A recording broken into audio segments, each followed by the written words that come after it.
So you've always got this balance between general tools versus specific tools. Often, this is the thing that I think is one of its biggest strengths, is just that it is very simple to get the concepts, and we will go. So let's look at the three components of one of the biggest failures that I see people not understanding is that prompts that work for OpenAI won't be the key components of a good agent framework. The next one up is flexibility, open to new ideas and new papers. So in this video, I want to go through not only teaching you a deep dive on CrewAI and basically how you can get started, understanding all the concepts, being able to build your own agents with it. But I also want to look at some of the sort of best practices around building agents and also talk about some of the characteristics of building high quality agents. So agents is something that I haven't made a lot of videos about quite deliberately because it's crossed over a lot with my work. But I do feel like now things in the open source world are catching up a lot. So I wanted to make some video about some of these tools and some of these techniques that people are using to create high quality agents. So in this video, we're going to have a look at what makes up a good agent. What are the key components there? Then we'll jump into CrewAI. We'll look at the core concepts of CrewAI. We'll then go through the basics of how you put together an agent in CrewAI, and we'll look at one of the examples from their examples, and then we'll go in and we'll build something custom. We'll look at actually how you would focus on the different components to actually get something that you can then deploy and use as an agent that's basically automating tasks for you in a variety of different domains. All right, let's jump in and have a look first at what actually makes up a good agent. Okay, so in this section, what I want to talk about is what you need to create good agents. So first off, what is a good agent? A good agent is something that is reliable. And this is one of the biggest challenges with building apps around large language models, is that often what you're building will work, fantastically 60% of the time, but then break down 40% of the time. Or it will work really well on one particular part of a domain, but it totally falls apart for another part of a domain. So the challenge to getting a good high quality agent that is not only able to produce a result that you want, but more importantly, to do that consistently is the key thing that you're going for here. So let's look at the three components of what you need for making these good agents. So the first thing up that you need is a good large language model. So I think this is obvious to most people now, right? If you're using a small model that is not very powerful, that perhaps is open source, that is slow, you're often going to find that the model itself just doesn't have the ability to do any sort of reasoning or decision making that you need an agent to do to be able to be consistent and to be able to perform certain actions. So up until only a few months back, really the only game in town for most things for agents were the OpenAI models like GPT-4. And then later on, GPT-4 Turbo. And then we did see some really cool open source models of things like Mistral and some fine tunes on Mistral that actually allowed it to be much more conducive to being a good LLM for agents. And then since then, we've also seen some really cool models come out of China. We've also seen the Gemini models come out, which are quite powerful and can be used for certain kinds of agents and stuff like that as well. And then really recently, as I'm recording this, we've just gotten the Mistral large model, which has also got really good reasoning and has very strong abilities that can be used for agents. So really, you want to make sure that you're able to get access to a good LLM. Now, in the past, I would tell clients that just doing open source models is probably not going to be strong enough. I don't think that's the case now. I do think that there are some really good open source models now, and you have the ability to fine tune the models to get better at the kind of decision making that you want it to do or the kind of reasoning that you want it to do.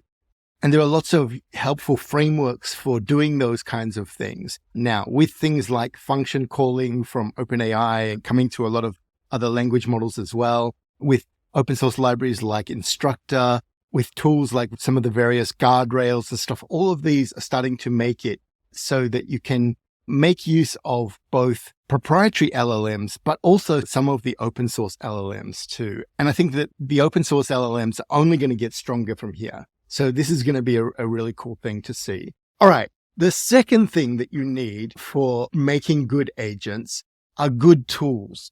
This is where the early agents like AutoGPT fell down at the start. Now, they've since been updated, right? So what I'm talking about is not necessarily about the more recent versions, but the early ones of things like AutoGPT, Baby AGI, is that they really were relying on the LLM to do everything. And we kind of know now that's not a good way to do it, that you kind of want to have tools that augment the LLM. So there have been a variety of papers that I covered last year that came out around this kind of thing, PAL paper, Toolformer paper, a variety of these kind of things that showed that augmenting the LLM with tools is a good way to go. And very quickly, the community jumped on this. The only challenge that I would say is that a lot of the tools that people are using just not up to standard for a lot of agents that you want to do. So you've always got this balance between general tools versus specific tools. Often general tools are just far too general to actually be useful for a lot of the things that you want, or you're going to find that there just aren't tools out there for what you need for your very specific need. So one of the things you want to think about is a tool is something that is acting on something outside of your framework and outside of the LLM. So that could be acting on an API, that could be acting on using a calculator, it could be a variety of different things. But often each action that you want taken, right? So each sort of step that's acting on something is going to be a different tool, right? If you're going to basically call an API, you probably don't want just one tool that does everything that API can do, because often that won't work very well. You'll often have tools where, okay, I have this one tool to get the price of a stock.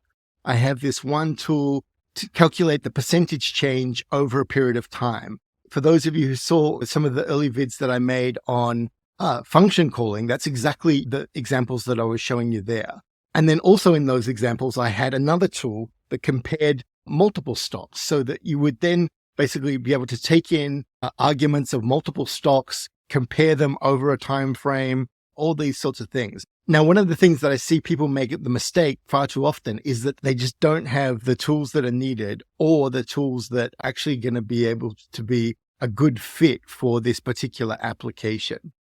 One of the things I'll say about CrewAI, because we're going to be looking at that today, is that CrewAI really is not only taking the off-the-shelf tools for all the tools that you've got from LangChain, which is a great start, but they're also making new tools, and they're also then customizing the tooling for the tool creation, which both LangChain has done, but also CrewAI is expanding on in here, which I think is really fantastic and really interesting.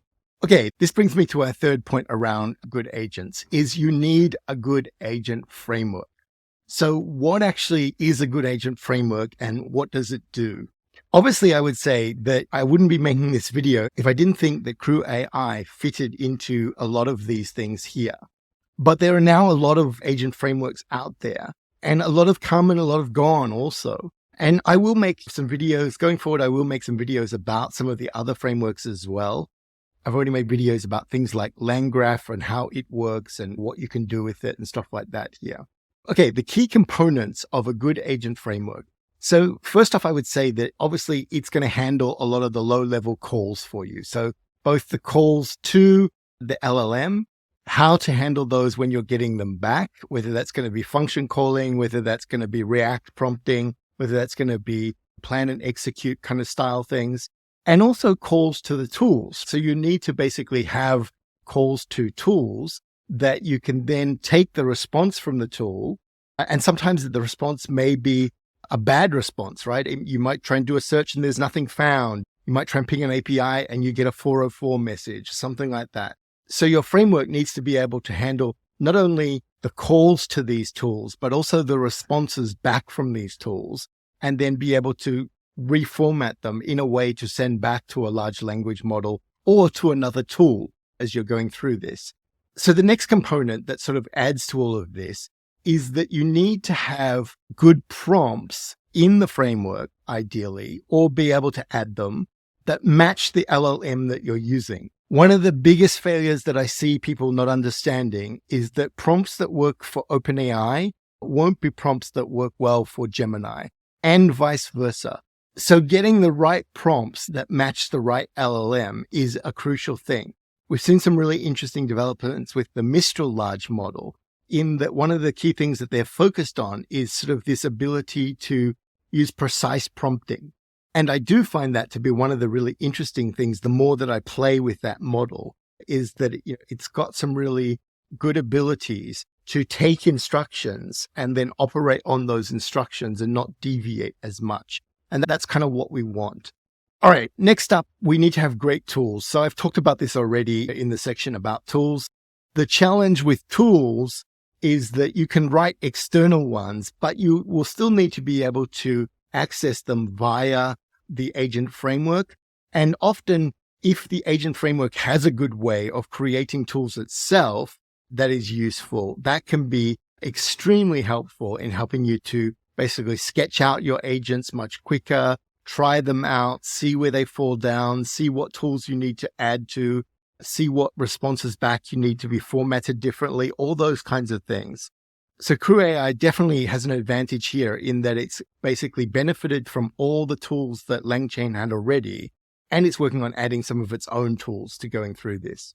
All right, next up is one where I think CrewAI really shines, is that you want the agent framework to be easy to use, at least for most people.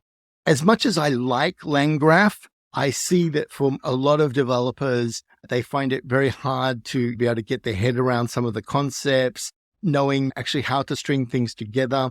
And they're not the only one like that. A lot of the other agent frameworks are much more complicated and often sometimes even sort of need you to understand some of the core papers that they're based on to be able to sort of sketch out ideas and get good, high quality agents that are consistent working inside of that. CrewAI is super easy to use. This is the thing that I think is one of its biggest strengths, is just that it is very simple to get the concepts, and we will go through those concepts soon, and understand those and be able to sketch out agents.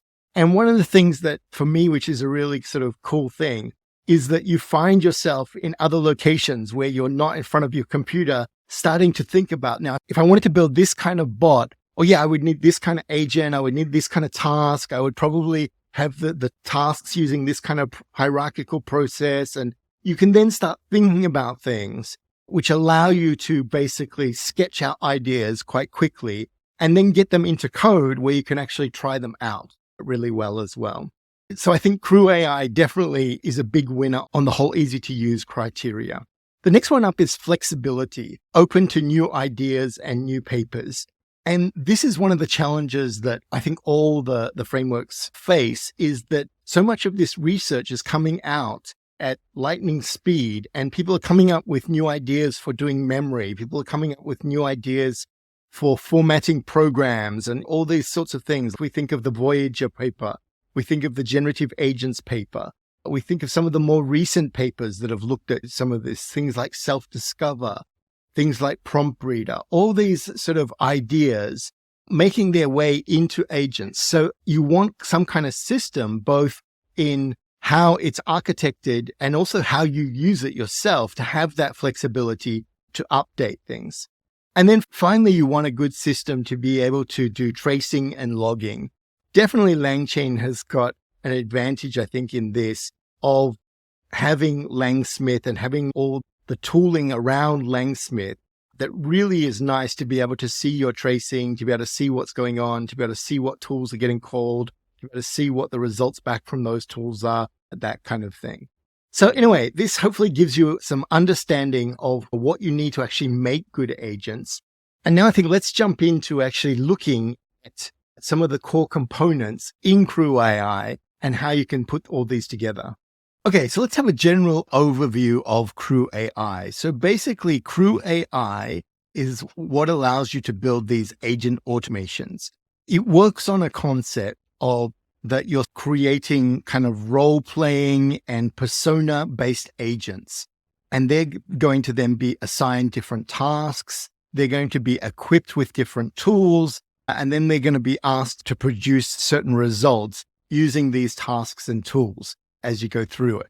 CrewAI then also sort of has a number of different ways that you can run these kind of things, that you can run them in a sequential way so that you're doing things step by step by step with a sort of predetermined first agent, first task, and then going right through to an output. Or you can run them from a hierarchical way where you've kind of got like a boss that is delegating different things to different agents, getting results back, using those results, maybe sending those results to another agent to process, getting that result back, making a decision about who gets to do what next in the whole thing. I think CrewAI sometimes is good to be thinking about it as if you're building like a mini company and you've got a sort of manager with these sort of hierarchical processes. You've got this manager that oversees people in a team, and that's your crew, right? The team is the crew. And then each person on that team or on that crew is a specialist in one particular thing. And by getting those specialists to work together with their own individual tools, you're able then to basically get them to produce an overall result or output that is something that's going to be useful for the particular bot or the particular automated agent that you're trying to build. So in CrewAI, I guess agents has a very specific meaning, which we'll talk about in the next section. I guess often I'm slipping into talking about agents as being agentic bots that do automated tasks and then return things back for this kind of thing. So let's jump into the core concepts and start having a look at that. Okay, so if we come in here into the CrewAI documentation, you'll see that they talk about this idea of core concepts. And I think these things are really fundamental to how CrewAI works. You basically have 5 core concepts. And once you understand these and understand how they actually go together, it's very easy then to swap things out, to change things, to come up with your own ideas very quickly. So what I'm going to do is go through each of these core concepts. We will look at these, and then we will basically jump into some code, and we'll sort of reinforce what those concepts are in code as we go through. So the first one up is agents. So I would say that you can think about this as kind of like a persona or one sort of unit. So in here, they talk about an agent is an autonomous unit programmed to perform tasks, make decisions, communicate with other agents. And if you really want to anthropomorphize this, you can think of this as being like a person, right? This is what you're sort of trying to do here, is that you're trying to create something where it's going to basically generally have some kind of role. That role is going to be something that usually is going to be associated with a human or a human characteristic in some way. So they mentioned here, think of an agent as a member of a team with specific skills and a particular job to do. Agents can have different roles like researcher, writer, customer support, each contributing to the overall goal of the crew. So if you think about it, each of these things, researcher, writer, customer support, is generally terms that we would have used to describe humans in the past. The key thing to understand here, I think, is that they're individuals, that they don't try and do everything themselves. They basically focus on doing certain things in here. So agents have attributes, and a few of these attributes are really sort of key to this thing. So one of them that's fundamental is the idea of a role. So the role, defines the agent function within the crew. It determines what kind of tasks the agent is best suited for. So in a traditional way, you could think of these agents each being like tools, right? If we look back at the sort of LangChain tool kind of idea, and you've got something, if it's going to be a sort of hierarchical system, you've got something that's going to be choosing which agent is going to do this next step in here. So the role is really important because that's going to be what tells the other agents and sort of like the manager of the crew what actually this agent is good at, what they can do, that kind of thing. You also then want to tell the agent itself what it should be doing, right? So this is where the goal comes in. So this basically is where you're telling the agent what it's aiming to achieve, and you're going to give it some sort of guide, how to make decisions, how to use any sort of reasoning, that kind of thing in this particular property that you're going to set here. Next up is the backstory. So the backstory, you can kind of think of this as setting the context with the LLM. So just like in good prompts to an LLM, we often have some context where we have like a system prompt or something like that. The backstory here is contributing that to the agent. So this is where you might tell it context for the actual role, for the actual goal, that, okay, you're a researcher, you've been researching for 10 years, your specialty is researching about papers that are this and this, right? You're kind of framing the whole idea for the agent. And this is obviously going to be something that's going to be sent through to the LLM. All right, we can see that we can assign an LLM to each agent. We can have different LLMs for different agents, which is an interesting concept in itself. By default, CrewAI is defaulting to GPT-4 in here. But you can certainly assign it to a Gemini agent, to a variety of different agents, both open source and other proprietary ones as well. Next up is you basically give it a list of tools. So this is the classic sort of definition of tools, is that you're giving it a list of capabilities that it can perform. And these are going to be often very specific things to maybe call an API, use a calculator, do something in a way that takes an input from the LLM as an argument and then uses that to basically get some kind of output back. So that could be like a weather tool where basically the LLM tells it, hey, I need you to check the weather in this location. It then uses that to ping an API with that location, gets the results back, and then is going to sort of package that up. So you have a list of tools. Now you can have lots of agents just using one tool, or more often than not, you're going to have like agents that have multiple tools that they can use. But all those tools might be kind of associated to each other. So if we've got a stockbroker agent, we've then got perhaps one tool for buying, one tool for selling, one tool for checking prices, one tool for something else like that in here. Next up, you can sort of determine how it uses function calling and stuff like that. I'm not going to go into that in here. We'll save that maybe for some more advanced stuff. We've then got things like max iterations, that you don't want the agent just constantly pinging again and again and again and just not getting a result and going into a loop, an infinite loop. So if default, this is set to 15. If you want to bring it down, often I will bring it down to 5. And you can then sort of have it fail gracefully where it will go back to a different agent, in the process here. We've then got things like verbose, which is a common property that we set in LangChain for looking at the output. Another one too is where we've got allow agent delegation. So what you can have is sort of when you've got a hierarchy, you could have one manager that decides which department is doing something. And then you have a manager in each department that then delegates to other agents inside of that department there. So this is allowing for delegation, is basically allowing it to know what other agents are there and know, that, okay, it can pass off certain tasks to those agents. The next property is basically a callback property. So this is something that you can have the agent call an external function for logging, for doing this, for storing sort of outputs, something like that at the end of each step as you go through. And then finally, you've got memory, which is kind of what it sounds like. Do you want the agent to actually remember sort of things that it's done, or just perform something and then reset to a new state as you go through this?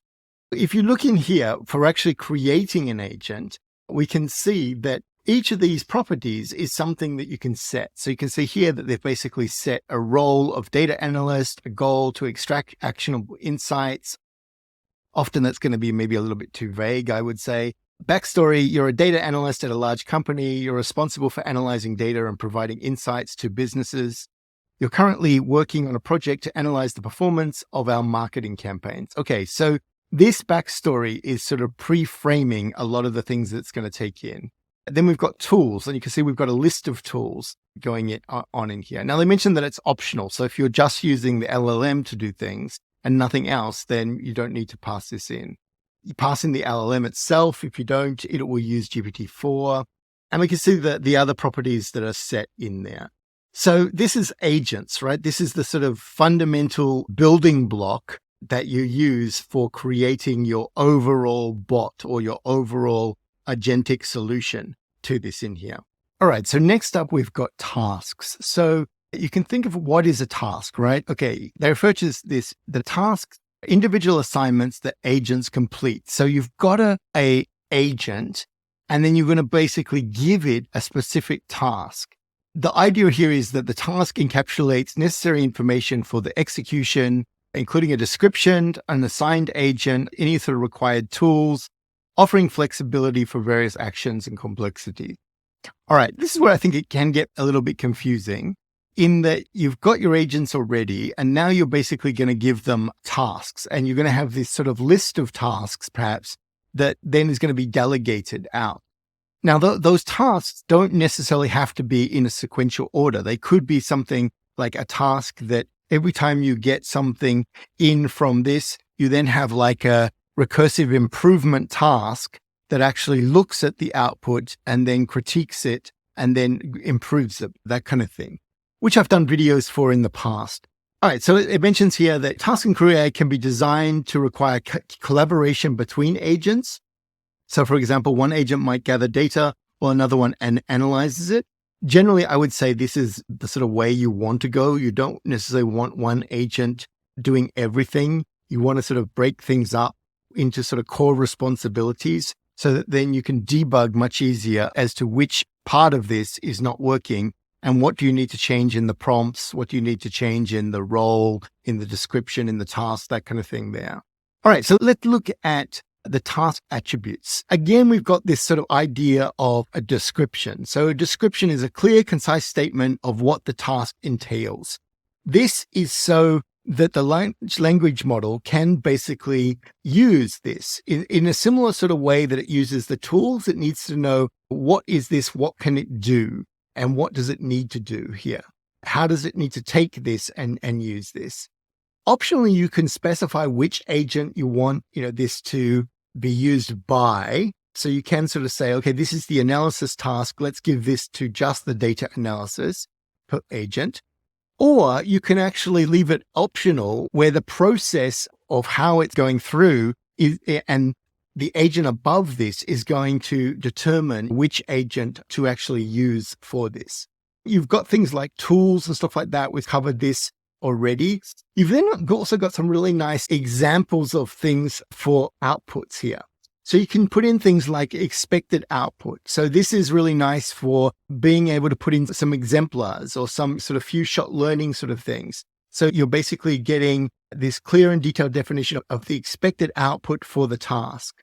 You can also then do that for outputting to JSON, right? If you want it to basically output to JSON, this is something that you can take use of the API calls that are going to be telling it, hey, give me back something back in JSON. And then also the similar kind of thing for Pydantic. So that can be used there. The challenging thing with that is that they need to be using sort of the OpenAI, client sort of spec of how to do those sorts of things.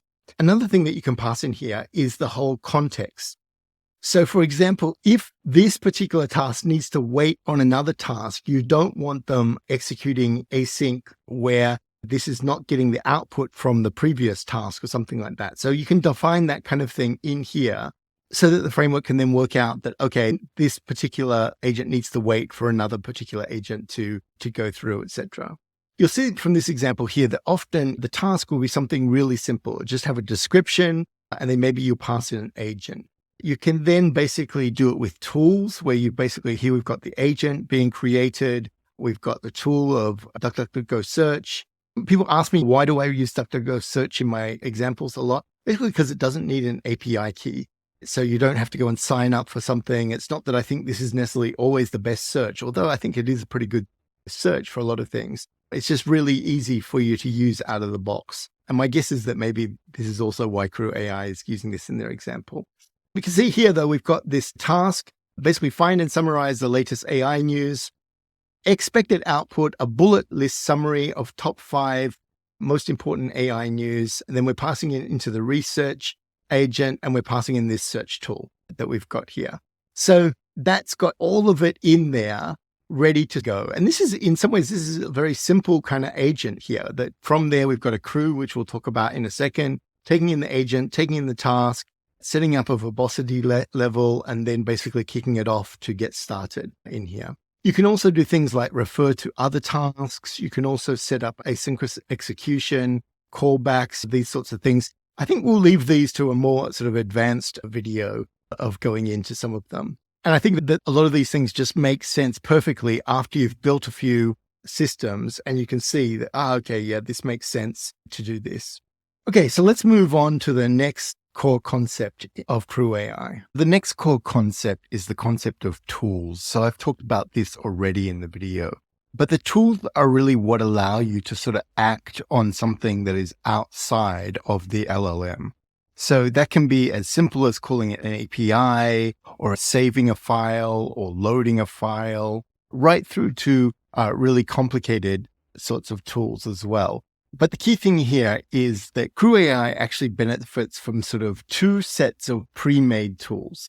So first off, you have the standard LangChain tools. Because CrewAI has been built on LangChain, you've got a whole set of these tools that have already been created and toolkits that have already been created inside of LangChain.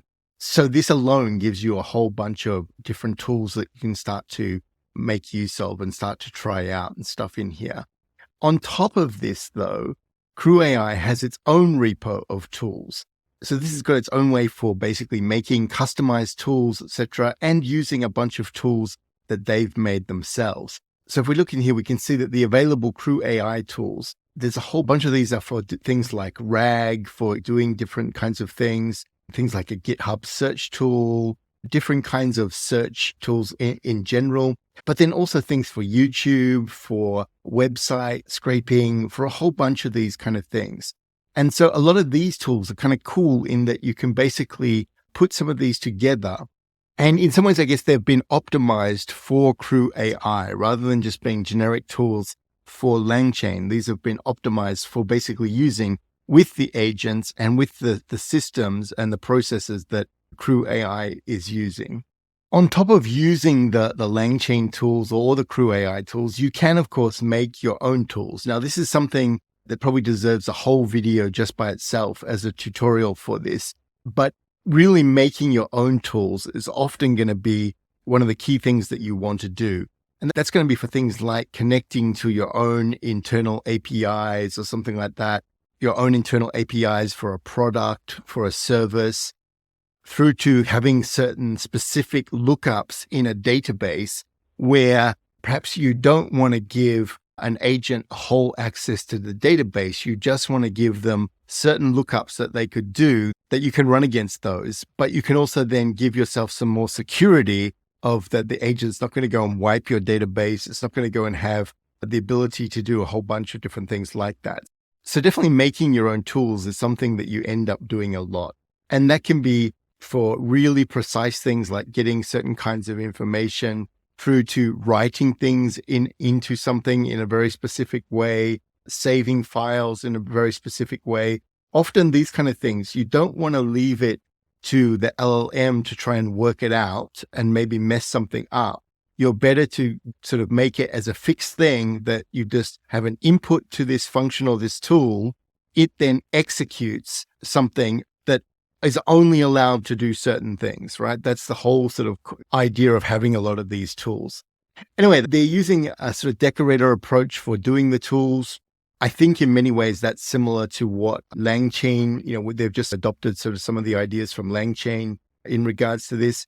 And really for putting tools actually into a task or agent, it's pretty simple. You basically just pass in a list of tools in here. And then at the back end, it's going to be taken care of. As long as you've got your name and your description and stuff like that, that's what the LLM uses to basically decide if it's going to use the tool or not. All right, the next core concept up is the role of processes and getting the agents to work together in some kind of system here. And at the moment, there are two processes. Up until very recently, there was only one sort of process that you could use with CrewAI. Recently, they've added a second one. So let me just sort of go through and explain each of these. really adding these in code is quite simple. You basically just put in process. Process is either sequential or hierarchical in here. So the sequential process, I would sort of describe this akin to a sort of McDonald's store. When I was a teenager, I had a job working at McDonald's. And in hindsight, it was one of the best things that ever happened to me because I got to see the whole sort of concept of systems, and that we could take rather dumb teenagers and turn them into also a crew at McDonald's. Ironically, they also called it a crew at that time at McDonald's that could basically do everything on the McDonald's menu and have a whole system that made a fast food store work. And a lot of those ideas have stuck with me when I've gone on to build my own startups and do things like that, that you really are looking for sort of systems. The idea with this sequential system is that there's an order for everything to happen. And then one thing should happen after and only after something else has happened. And this is how the sequential process in CrewAI works, is that you've basically got this sort of predefined order in a sort of task list, a process where, for example, step one, where you've got a research agent, and that maybe does some kind of search and generates a list of URLs. And then step two is an agent that goes and scrapes those URLs. Then step three, maybe you've got a different agent that analyzes those URLs and extracts information out. And then you can see that this is sort of like a chain that goes along, and it allows you to go sort of step by step through this process. And just like at McDonald's, that you want to make sure you've got a bun toasted before you've got the meat ready to put on it. In the same way, you want to design your crew and your agents to make sure that you've got a list of URLs to scrape before you're firing the agent to do the scraping. And then you've done the scraping and got all results back before you do some kind of analysis or extraction in there. So that's the sequential process. It works quite nicely for certain kinds of tasks, but you often run into the challenges where if one part of the sequence falls down, then the whole sequence falls down. This is sort of what takes us to the next process, which is the hierarchical process. So the hierarchical process, this idea here is that you've got some kind of manager, and then underneath them, you've got multiple agents. And the manager can then sort of decide what to allocate and what to delegate as it goes through. So the manager perhaps starts out with a list of tasks that it needs to do, which could have been sort of quite similar to what the sequential process was. But it then has the ability to delegate and say, okay, first we need those list of URLs, then we need scraping. Then it can basically get results back and perhaps see that, okay, the scraping didn't work like we thought. Let's go get some more URLs to scrape, or let's try scraping again. If you've got a timeout error, if you've got something like that, maybe then the manager decides that, okay, we should do this process again. We should try this process again. Or it can look at the outputs of that and then decide, actually, no, we don't want to do this step. We want to do some other step next. So maybe we don't need to do extraction. We need to go to summarization, or we need to do something else along that. But the idea with this hierarchical process is you've got this manager that can actually sort of make decisions about what should be coming up next. It can review the output. It can see whether a task has been completed properly before it does the next step with this.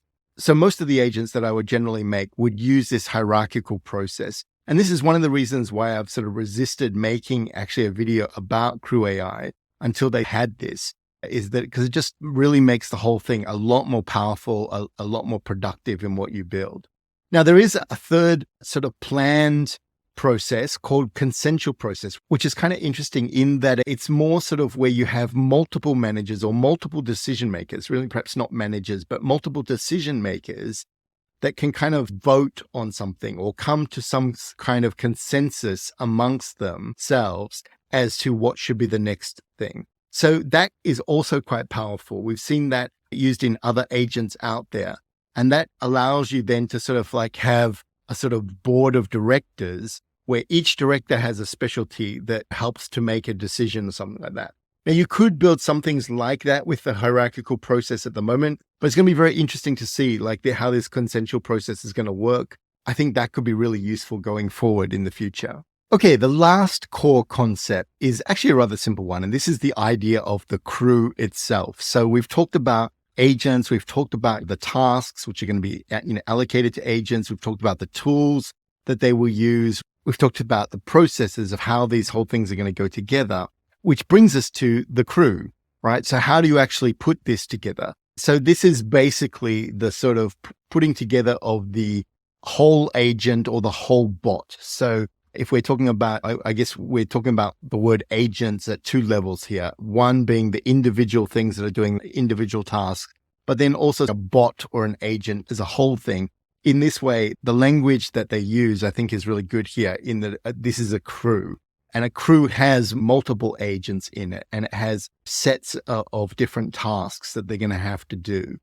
So putting this together, the properties that you basically pass in are quite simple. You've got your tasks, you've got your agents, you've got your process that you're going to pass in. And this at the moment, like I talked about in the last section, is either going to be a sequential process or a hierarchical process in here. You can set up verbosity for, okay, what you want to see out for logging, etc. And then one of the things to understand too with the hierarchical process is that as well as the agents that you've defined, the hierarchical process actually has its own kind of manager agent. And that manager agent, you can sort of allocate that here, where we can basically put in what LLM that we want that to be able to use in here. This is only crucial if you're doing the hierarchical process, not the sequential process in here. We've got some other things in here, some just sort of general settings like language, the maximum number of requests per minute. So if you are using an OpenAI service or some other service where you're limited to a number of calls per minute, you can actually restrict this here, which is quite nice to put in here. We've also got the ability to do the callback so that we can actually do a step callback and see the output of that as we go through.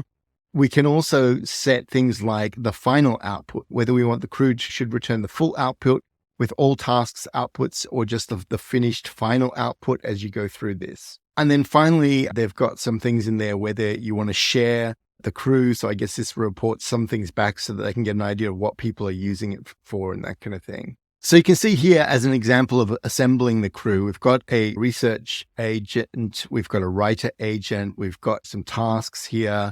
Then assembling the crew is basically just telling it the agents, telling it the tasks, giving it the process, giving it the full output, etc. And then finally, to actually run all of this, you basically just say my crew or whatever you define the crew name as, and then kick off.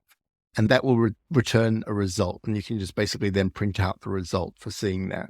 Okay, so that's gone through the sort of 5 core concepts that you need to understand. Let's jump in and have a look at some code and actually take one of their examples and work through it and see, okay, how we'd put this together. And then we'll start to put together maybe a little bit of a more advanced agent ourselves in here. Okay, so in this first example, I'm actually going to take one of the examples from CrewAI team and show you their one. So they've got a whole repo of different CrewAI examples in here. And I would say that they sort of vary in quality as well as you go through this. So the one I've taken from there is basically this prep for a meeting using this XAI search. XAI search is basically a search system that you can get a free API key for. So you basically just need to come in here and get a key to set this up. And they're using this as a way to basically look up information about people based on the email and stuff like that. So there's actually a bunch of different services out there like this. A lot of them for doing sort of leads research. So they're made for salespeople. The ones that have APIs, you can actually build your own tools for them and get, some quite nice results for this. All right. So first off, we're going to basically just install some simple things in here. And you'll notice that the version of CrewAI that I'm using is this latest 2.2.5 in here. So there are some differences that they made with the last version, but so far it seems to be pretty backwards compatible with their code examples from before and stuff like that. Okay, as always, I've just set up some simple keys in Colab so that we can do this. I've got an OpenAI key I'm going to be using as my large language model in here. Now, you can actually swap out different language models in CrewAI. That is something that's reasonably easy to do, whether you want to use like a local model. We can look at a future version of using something like a llama. And generally, as long as the large language model uses the kind of OpenAI format and stuff like that, it seems to work quite easily. All right, first up, you've got the example of a tool. You can see in here that this is basically this tool that they've created for EXA. In this tool, they've basically used the LangChain sort of tool decorator in here, and going to have each function in here is going to represent a different tool that it can use. So you can see that actually, while this is one tool, it's actually multiple tools in here. So that you've got this sort of search tool, you've got a find similar tool, and a get contents tool. And this sort of goes to one of the things I was talking about earlier on, in that you want to make sure that your tools often break down into sort of sub-tools in here. So this is a simple way of doing this.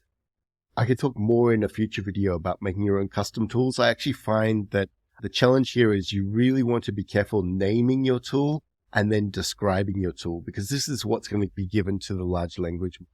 So as much as possible, you want to help the language model out for this.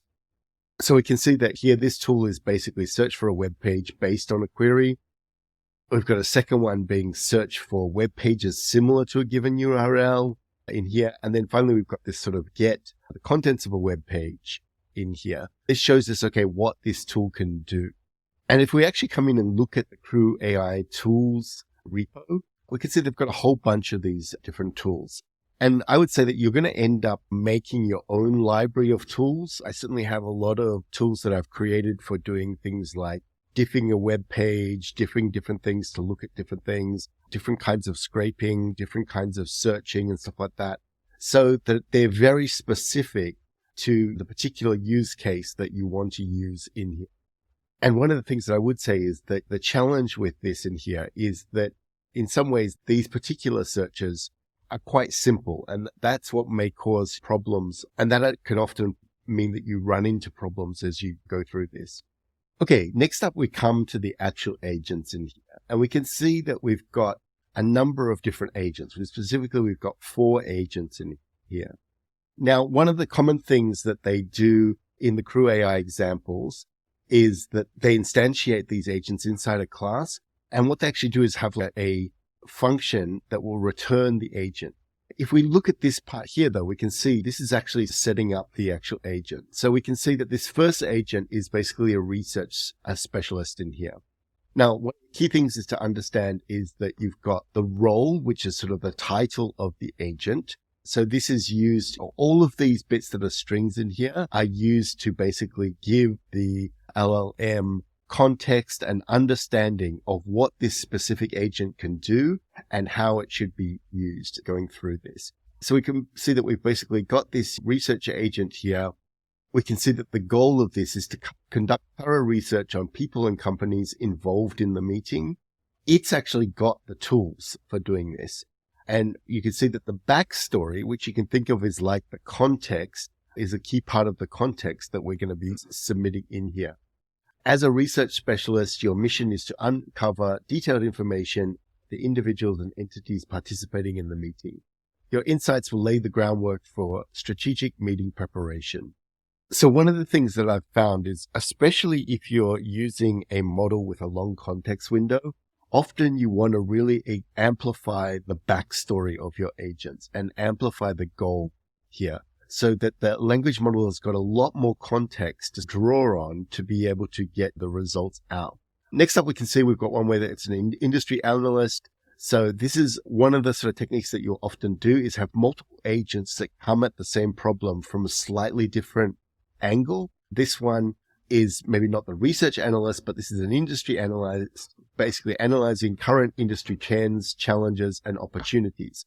So the sort of example here is that often, even though you could imagine that the research analyst could do this as well, it makes more sense to have a specialist agent that is just doing a very fine-grained thing, or sort of a very limited scope in this. So you can see that this one is not really involved in the sort of people. It's more looking at the industry, whereas the research specialist is more involved looking at people and companies in here. Next up, one of the sort of common patterns that you would see is something like where you're taking these sort of research bits where they're information gatherers, and then you're bringing it back to something that's going to rewrite it or use this again. Now, in this case, they've gone for giving it the extra tools again. Often what I would personally do is go for having the sort of info gatherers bringing back the information and then passing that to another agent that then uses that information in here. So you can see the next two ones, we've got this meeting strategy agent and the summary and briefing agent. Really, these are basically taking information and in the first case, basically developing talking points, questions, and strategic angles for the meeting. This is a really good use of making sort of a brainstorming agent for this kind of thing. Normally for my own custom ones, what I would do is I would basically make a much longer sort of goal and backstory context to pass into the model. And then we see the final one that they've got here is this briefing coordinator, compile all gathered information into a concise, informative briefing document. So the agents are the things that are going to be used in. So the other thing too is that we could, for each of these, pass in a different LLM. So one of the things that we can pass in here, so you can see we've got the role, we've got goal, we've got tools, we've got backstory, we've got verbose, which is basically what we're going to see the output as we're going through this. But we can also pass in a custom LLM in here, and we can also pass in custom callbacks in here. So one of the things I often want to do for when I'm debugging an agent is have a custom callback so that I can see exactly what's going on at each step, and I can map out the steps as I go through this. All right, after the agents, the next thing up is to basically look at our tasks. These are the key sort of tasks that are going to be done in here. Okay, so the way that they've done it here is they've made a class for these different tasks, and again, they're using functions to pass these things back in here. Once you instantiate this class, you can then basically bring these back, as we'll see later on in the code. But we can see for a task, in a similar way to an agent basically is attached to a task, and a task also has to have the context and the query that are being sent to the LLM. So we can see here that we've basically got this description of the task.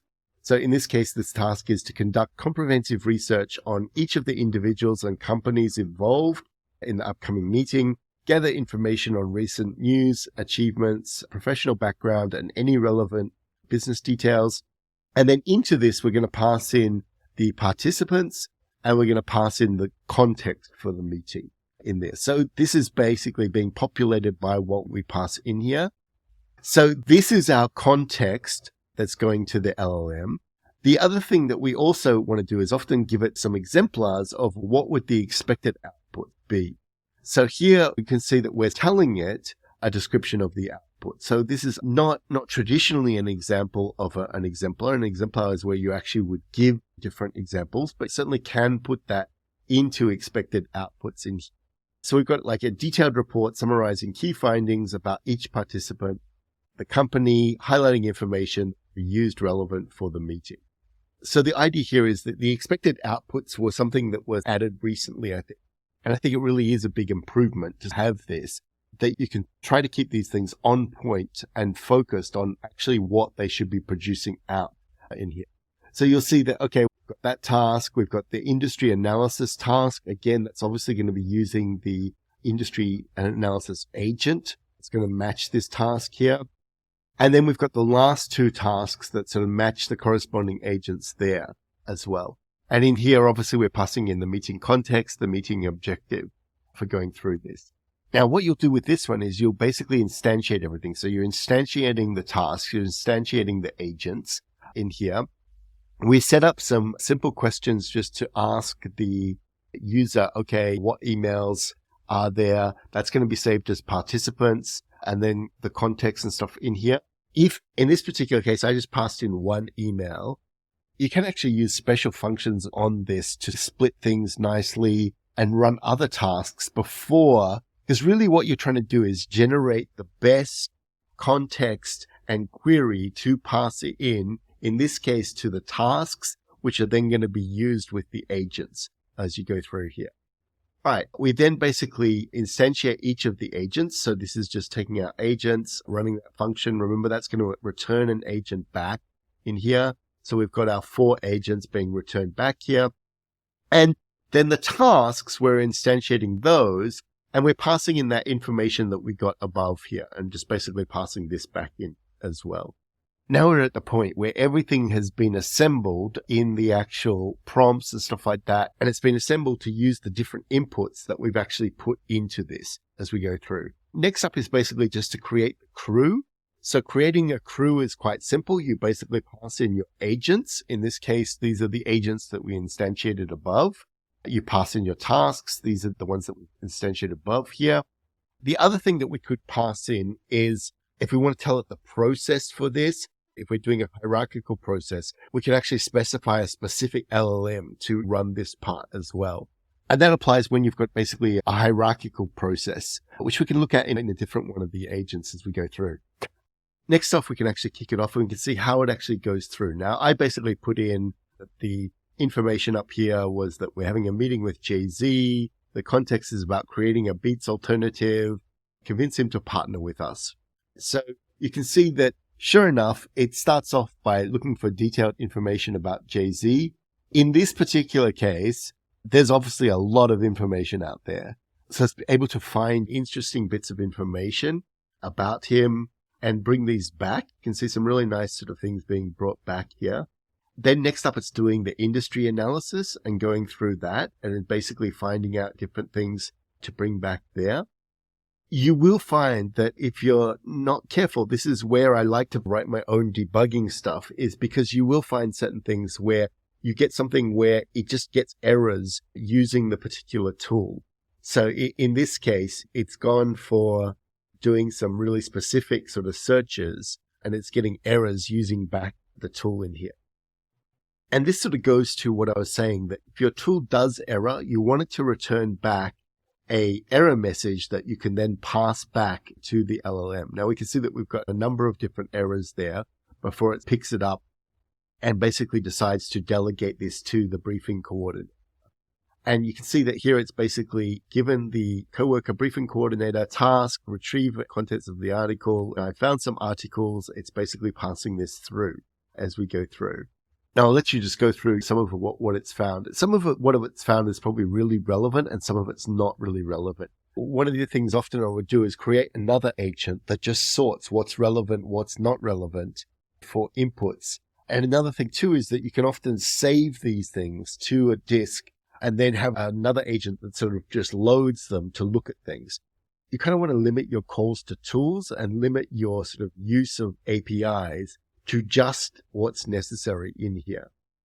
So again, here we've got a nice sort of example of, okay, where we're getting an error. And errors are going to be quite common for a lot of these things. You've got to sort of realize that is part of the game, but you do want to be able to tell the LLM and update it as much as possible. In this case, honestly, I would, if it was my own custom tool, I would be passing back an error of this is what you got wrong.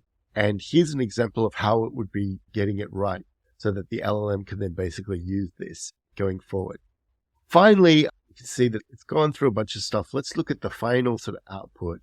Finally, we get back a final output, and that output is usually often going to be in Markdown. And you can see that, okay, in this case, when I basically just print out the final sort of output, we can see that we've got a briefing document, creating a beats alternative, participant bio, we've got some information about Jay-Z, we've got some useful things about what he owns, that kind of thing in here, maybe some interesting information about what charities he's supported, that kind of thing. We've then got some breakdown of the stats. We've got a set of talking points and a set of strategic recommendations. So I would say that this is the kind of thing that if you're doing it for a very specific use, like a sales call or some kind of customer interaction, you probably want to rewrite the prompts a lot for your specific industry, so that you give it expected outputs of these are the kind of things I want to know. If I'm talking to startups, I want to know when did they last raise funding? When did they have a product launch? That kind of thing. This is the thing again where agents work best when you limit them to the smallest domain as possible to be able to get you the best results in that particular domain. So anyway, this is an example of their one. In the next video, I'll go through an example of a custom one where we actually customize it. We put in a bunch of logic for doing things like callback tracking, logging what's going on, that kind of thing, so that we can get a better sense of what is working in the agent and what is not working in the agent. And then also how we can refine the prompts to actually get the results that we want out here. So meanwhile, if you want to come in and look at some of the examples that the CrewAI team have released themselves, you can come in and have a look at more. We just looked at this one here. They've got a bunch of things like screenwriter and stock analysis, etc. like that, the trip planner one. All of these, you can sort of learn lessons about what works, what doesn't work in these kind of things. And then start to think about your own particular use case of what are the key agents that you want to have, what are the key tasks that you want to have going through this. Anyway, in the next video, I'll look at showing you a custom one. Let me know in the comments what you're most interested to see about CrewAI, etc. Any questions, etc., put them in there. As always, if you found the video useful, please click like and subscribe, and I will talk to you in the next video. Bye for now.